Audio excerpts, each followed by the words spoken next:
Good morning, welcome to news analysis. నేను జ్యోత్స్న. డిస్కషన్లోకి వెళ్లే కన్నా ముందు వివిధ పత్రికల్లో వచ్చిన వార్తా కథనాలను ఒకసారి చూద్దాం. తెలంగాణ వార్తా పేపర్స్ చూసినట్టయితే ముందుగా ఈనాడులో వచ్చిన కథనాలు చూద్దాం. ఈనాడులో మనం చూసినట్టయితే నిన్న బడ్జెట్ ప్రవేశపెట్టారు కదా, సో ఆ వార్తనే ప్రధాన వార్తగా బ్యానర్ ఐటంగా ఈనాడు ప్రచురించింది. వివరాల్లోకి వెళితే సంక్షేమానికి నవోదయం అంటూ ఈ వార్తనిచ్చారు. 9 కొత్త పథకాలకు శ్రీకారం. మొత్తంగా ఆ రంగానికి 1,45,591 కోట్ల కేటాయింపు. ప్రతి కుటుంబానికి 5 లక్షల జీవిత బీమా. ప్రతి ఒక్కరి హెల్త్ ప్రొఫైల్తో డిజిటల్ కార్డ్. ప్రభుత్వ ఉద్యోగులకు, పెన్షనర్లకు ఆరోగ్య భద్రత, ప్రమాద బీమా. పేదల విద్యకు పెద్దపీట. యంగ్ ఇండియా ఇంటిగ్రేటెడ్ స్కూళ్లకు 5,000 కోట్లు. గ్యారంటీ హామీల అమలుకు 50,713 కోట్లు. కొత్త బడ్జెట్ ముఖ చిత్రం. మరిన్ని బడ్జెట్ కథనాలు, విశ్లేషణలు తర్వాత పేజీలు చూడండి మీరు. మొత్తానికి నిన్న పెట్టినటువంటి బడ్జెట్ 3,24,234 కోట్లు. అందులో రెవెన్యూ వ్యయం 2,34,405 కోట్లు. ద్రవ్యలోటు వచ్చేసి 58,458. మూలధన వ్యయం వచ్చేసి 47,267 కోట్లు. రెవెన్యూ మిగులు 6,857 కోట్లు. ఇక మూసీపై ముందుకే రాజీ పడే ప్రసక్తే లేదు. బీఆర్ఎస్ అండ్ బీజేపీ ఒక్కటే అంటోంది కాంగ్రెస్. మీడియాతో ఇష్టాగోష్ఠిలో సీఎం రేవంత్ రెడ్డి మాట్లాడుతూ మొయినాబాద్ డ్రగ్స్ కేసుపై బీజేపీ నేతలు ఎందుకు స్పందించారు? ఫోన్ ట్యాపింగ్ కేసుకు, హరీష్ రావుపై కొట్టేసిన కేసుకు సంబంధం లేదు. బడ్జెట్లో సంక్షేమం, అభివృద్ధికి సమ ప్రాధాన్యం అంటున్నారు సీఎం రేవంత్ రెడ్డి. ఇక రైట్ సైడ్ పైన రీల్స్గా మనం చూసినట్టయితే పండగ పూట యుద్ధ బీభత్సం అంటూ పశ్చిమాసియాలో ఆగని దాడులు. ఇజ్రాయెల్, గల్ఫ్ దేశాలపై విరుచుకుపడ్డ ఇరాన్. కువైట్లోని కీలక రిఫైనరీల్లో మంటలు. శత్రు దేశాల్లోని పర్యాటక ప్రాంతాలపై దాడి చేస్తామని ఇరాన్ హెచ్చరిక. నాటో దేశాలు పిరికి పందలు, ట్రంప్ చిందులు అంటూ ఈ వార్తనిచ్చారు. ఎందుకంటే హార్మోజ్ జలసంధి దగ్గరికి నౌకలను పంపించేటువంటి, యుద్ధ సామాగ్రిని పంపించేటువంటి విషయంలో నాటో దేశాలు గతంలో అభ్యంతరం చెప్పినటువంటి విషయం మనకు తెలిసిందే కదా. సో ఈ క్రమంలో నాటో దేశాలు పిరిగి పందలు అని చెప్పేసి ట్రంప్ చిందులు వేశారు అనేది ఈ వార్త. ఇక ప్రీమియం పెట్రోల్ ధర ₹2 పెరిగింది. పారిశ్రామిక డీజిల్ ధర ₹22 పెరిగిందట. బడ్జెట్పై బీఆర్ఎస్ రుసరుస. వాకౌట్, కాగితాల చించివేత, చెవుల్లో పువ్వులతో నిరసన. బాండ్లు రాసిచ్చారు, మోసగించారు అన్న కేటీఆర్. ఇక మరో 1,00,000 కోట్ల అప్పు భారం. ఎండమావి బడ్జెట్. బండి సంజయ్, ఏలేటి మహేశ్వర్ రెడ్డి చేసిన వ్యాఖ్యలు ఇవి నిన్నటి బడ్జెట్కు సంబంధించి. నెక్స్ట్ ఆంధ్రజ్యోతిలో వచ్చిన కథనాలు చూద్దాం. ఇక్కడ 12వ తరగతి వరకు స్కూల్లోనే. రాష్ట్రంలో ఇకపై +2 విద్యా విధానం. వచ్చే విద్యా సంవత్సరం నుంచి అమలు. 10వ తరగతి పబ్లిక్ పరీక్షలు రద్దు కావు, కానీ స్కూల్స్లోనే 12వ తరగతి వరకు ఉంటుంది అని చెప్పేది ఈ వార్త. ఇక బడ్జెట్కు సంబంధించిన వివరాలతో ప్రధాన వార్తను బ్యానర్ ఐటమ్ ఇచ్చారని చెప్పొచ్చు. అందరికీ బీమా, ఆహార ధీమా. బడ్జెట్లో కొత్త పథకాలను ప్రకటించిన రేవంత్ సర్కార్. సకల జనులపై వరాల జల్లు. 2026-27 రాష్ట్ర బడ్జెట్ 3,24,234 కోట్లు. ఇక ప్రజాధనానికి కాపలాదారులం. గొప్పల కోసం మభ్యపెట్టే మాటలు చెప్పం. ప్రశ్నించిన వారికి బాధ్యతతో జవాబిస్తాం. గత సర్కార్ విధ్వంసాన్ని సరిదిద్దుతున్నాం. 17 మెడికల్ కాలేజీలను నిర్మిస్తున్నాం. రాష్ట్ర ప్రజలందరికీ హెల్త్ ప్రొఫైల్ అమలు.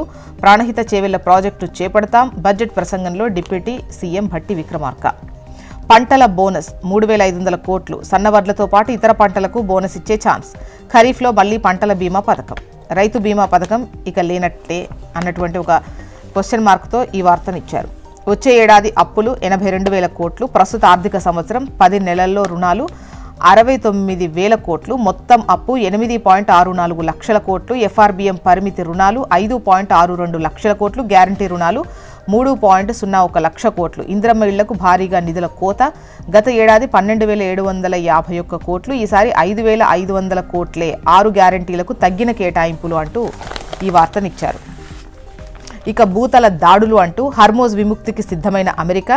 ఇరాన్ తీర ప్రాంతాలు, దీవుల స్వాధీనానికి ప్రణాళిక. పశ్చిమాసియా వైపు ట్రిపోలి బాక్సర్ యుద్ధ నౌకలు. నౌకల నుంచి తీరానికి చేరుకొని దాడి చేస్తే ఆంఫిబియస్ రెడీ గ్రూప్. బలగాల తరలింపు. తక్కువ ఎత్తులో ప్రయాణించే హారియస్. A-10 విమానాలు, అపాచీ హెలికాప్టర్లు కూడా కీలకమైన ఖర్గ్ దీవి స్వాధీనం దిశగా అడుగులు. ఇరాక్ నుంచి బలగాలను తరలిస్తున్న అగ్ర రాజ్యం. హర్ముజ్ భద్రత కోసం వస్తామన్న 6 దేశాలు. సైనిక పరంగా జోక్యం చేసుకోవడంపై అస్పష్టత.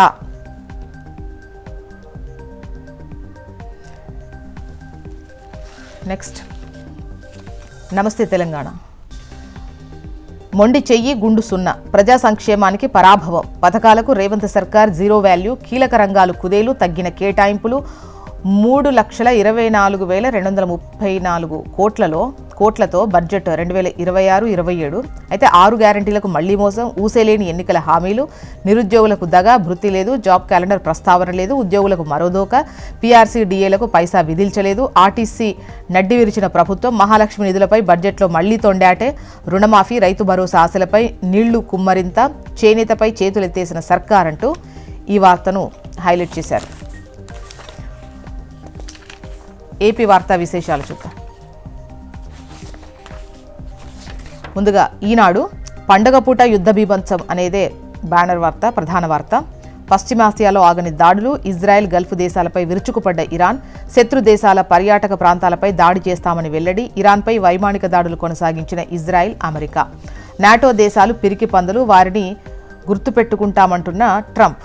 ఇక షర్మిల పిల్లలకు జగన్ అన్యాయం. వైఎస్ చనిపోయే నాటికి ఉన్న ఆస్తులన్నీ కుటుంబ ఆస్తులే. మనవలు 4 సమానంగా పంచాలన్నది రాజశేఖర రెడ్డి ఆదేశం. షర్మిలకిచ్చింది వాటా కాదు, డివిడెండ్ మాత్రమే. ఆస్తుల పంపకం జరగలేదు. అసత్య ప్రచారాలొద్దు, వైఎస్ విజయమ్మ ప్రకటన. నెక్స్ట్, సాక్షి.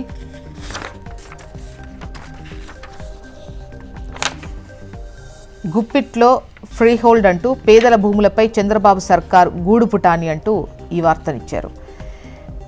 7.5 లక్షల ఎకరాలను 22A నుంచి తొలగించాలని మంత్రివర్గ ఉపసంఘం సిఫార్సు. 2 వారాలు దాటినా ఇంతవరకు వెలువడని జీవో. ఇదే అదునుగా ఫ్రీ హోల్డ్ కాని భూముల్ని కొట్టేసేందుకు సన్నాహాలు అంటూ వార్తనిచ్చారు. ఇక ఎక్కడున్నా వదలం, ప్రపంచంలోని ఏ ప్రాంతము మీకు సురక్షితం కాదు, శత్రువులకు ఇరాన్ హెచ్చరిక అంటూ వార్తను హైలైట్ చేశారు.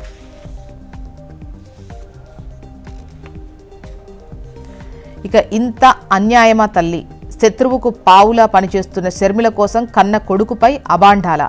విజయమ్మకు రాచమల్లు శివప్రసాద్ రెడ్డి ప్రశ్న. విజయమ్మపై షర్మిల ఒత్తిడి సుస్పష్టం. తాజా లేఖ ద్వారా తాను ఒకవైపే ఉంటానని విజయమ్మ మరోసారి స్పష్టం చేశారు. ఈడీ అటాచ్మెంట్లో ఉన్న షేర్లు తప్పదు, అఫిడవిట్ ఇచ్చి మరీ బదిలీ చేయడం దుర్మార్గం. జగన్ బెయిల్ రద్దయ్యే అవకాశం ఉందని తెలిసి మోసపూరితంగా చేశారు. వైఎస్ పేరు ఎఫ్ఐఆర్లో పెట్టిన కాంగ్రెస్ను గెలిపించాలని మీరు కోరడం నిజం కాదా? షర్మిల ప్రభావం మీపై ఎంత ఉందో వీటిని బట్టి తెలియడం లేదు. తండ్రికి సంబంధం లేని ఆస్తులను, కొడుకు ఆస్తులను పెళ్లైన 15 ఏళ్ల తర్వాత కూతురుకు పంచాలనడం సబబేనా అని శివప్రసాద్ రెడ్డి వేసిన ప్రశ్నలను ఇక్కడ హైలైట్ చేస్తూ ఈ కథనాన్ని ఇచ్చారు. ఇవి సాక్షిలో వచ్చిన కథనాలు. మొత్తానికి ఇవి ఇవాళ వివిధ పత్రికల్లో వచ్చినటువంటి వార్తా కథనాలు. ఇప్పుడు ఒక చిన్న బ్రేక్ తీసుకుందాం. బ్రేక్ తర్వాత డిస్కషన్లోకి వెళ్దాం. Stay tune.